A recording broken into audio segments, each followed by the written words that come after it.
You are welcomed in Raleigh Live video classes. Now we are going to discuss section 42 of the CRPC, that is about arrest on refusal to give name and residence.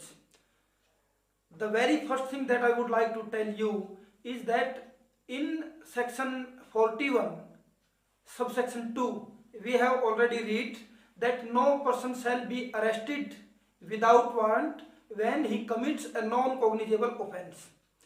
कि जब भी कोई व्यक्ति non cognizable offence commit करता है तो उसे बगैर वारंट अरेस्ट नहीं किया जाएगा। सिर्फ कॉग्निजेबल केस में ही बगैर वारंट किसी व्यक्ति को अरेस्ट किया जा सकता है। लेकिन 42 उस रूल का एक एक्सेप्शन है, एक अपवाद है कि जहां किसी व्यक्ति को नॉन कॉग्निजेबल केस में भी विदाउट वारंट अरेस्ट किया जा सकता है। लेकिन उसके लिए कंडीशन है, क्वालिफिकेशन है, वो ये है ऑन रिफ्यूजल, जब वो मना करता है to give name and residence, जब वो नाम और पता बताने में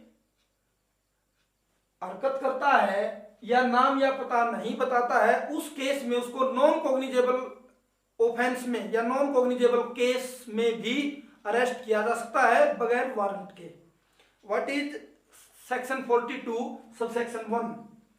when any person who in the presence of police officer, जब किसी पुलिस ऑफिसर की प्रेजेंस में हैज कमिटेड, कोई कार्य कर चुका है और has been accused of committing a non cognizable offence, एक नॉन कॉग्निजेबल ऑफेंस कमिट कर चुका है या करता है, तो क्या होगा? अगर committing a non cognizable offence refuses, मना करता है किस बात के लिए? To give his name and residence, नाम और पता बताने में मनाही करता है, मना करता है नाम और पता बताने में। कब? On demand of such officer, जब ये पुलिस ऑफिसर डिमांड करता है कि आप अपना नाम और पता बताएं और तब वह व्यक्ति अपना नाम और पता नहीं बताता है, तो उस केस में नाम और पता नहीं बताता है या और गिव्स ए नेम और residence which such officer has reason to believe, या वो पुलिस ऑफिसर विश्वास करता है, रीजन टू बिलीव जो आईपीसी में डिफाइंड है, रीजन टू बिलीव का वही मीनिंग यहां होगा। मना करता है which such officer has reason to believe to be false, या वो ऑफिसर सोचता है कि ये नाम और पता गलत है। He may be arrested by such officer, he may be arrested, that not a mandatory, जरूरी नहीं है, कर सकता है। He may be arrested by such officer in order that his name और रेजिडेंस में बी असरटेन्ड, कि उस व्यक्ति का नाम और पता असरटेन किया जा सके, निश्चित किया जा सके। This is what the case where a police officer may arrest any person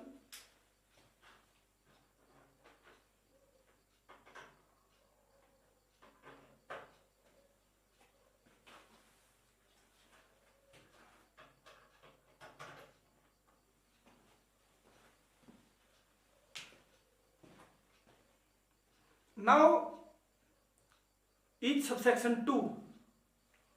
Subsection 2 is when the true name and residence of such person have been ascertained, such person meaning this person को arrest किया गया है in the case of non cognizable offense, कि जब इस व्यक्ति के नाम और पता दोनों चीज असरटेन हो चुकी हैं, निश्चित हो चुकी हैं, उन चीजों का पता लगाया जा चुका है, he shall be released on his executing a bond, कि वो आदमी एक बॉन्ड एग्जीक्यूट करने के बाद, एक बॉन्ड देने के बाद रिलीज किया जाएगा। ही शैल बी रिलीज, छोड़ दिया जाएगा। विद और विदाउट श्योरिटीज, जिसमें जमानतियों की जरूरत हो भी सकती है या जमानतियों की जरूरत ना भी हो।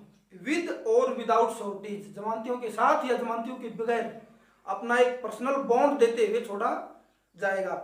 To appear before a magistrate if so required, अगर जरूरत पड़ती, किस शर्त पर? कि अगर जरूरत पड़ती है तो वह मजिस्ट्रेट के सामने पेश होगा।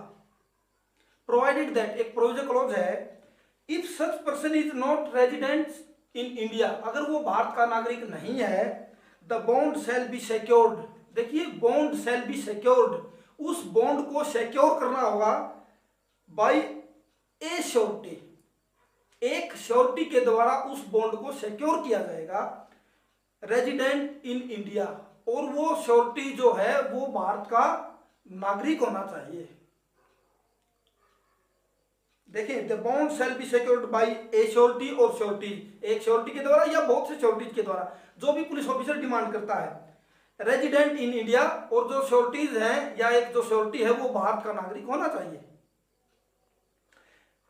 Subsection 3, should the true name and residence of such person not be ascertained with in 24 hours, अगर 24 घंटों के अंदर उसका सही नाम और पता निश्चित नहीं किया जा सका, पुलिस ऑफिसर इस तलाश में है कि उनका जो ट्रू नेम और रेजिडेंस है उसका पता लगा जा सके, लेकिन 24 घंटे बीत चुके हैं और अभी तक उसका नाम और पता निश्चित असरटेन नहीं हो पाया है, उस केस में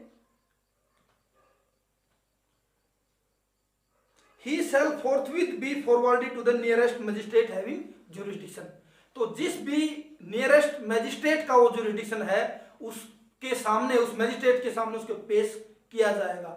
अगर 24 घंटे तक उसका नाम और पता असरटेन नहीं हुआ है या वो ऐसा नहीं करने की दशा में,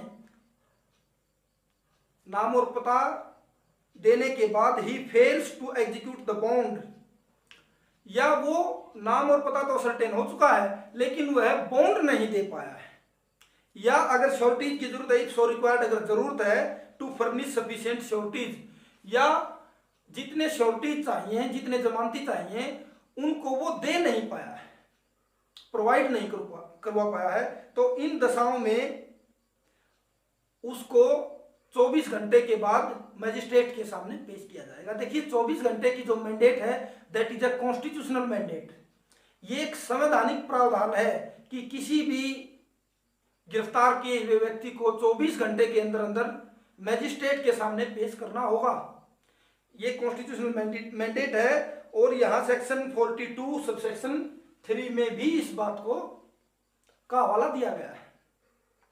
now a question arises, question क्या है कि अगर किसी पुलिस ऑफिसर को किसी व्यक्ति का नाम और एड्रेस पहले से ही पता है तो क्या उस केस में भी सेक्शन 42 के अंडर उस व्यक्ति को गिरफ्तार किया जा सकता है? तो उत्तर है नो। अगर पहले से ही किसी पुलिस ऑफिसर को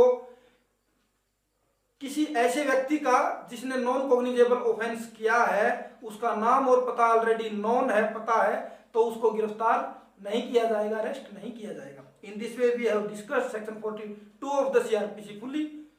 Enjoy the lecture.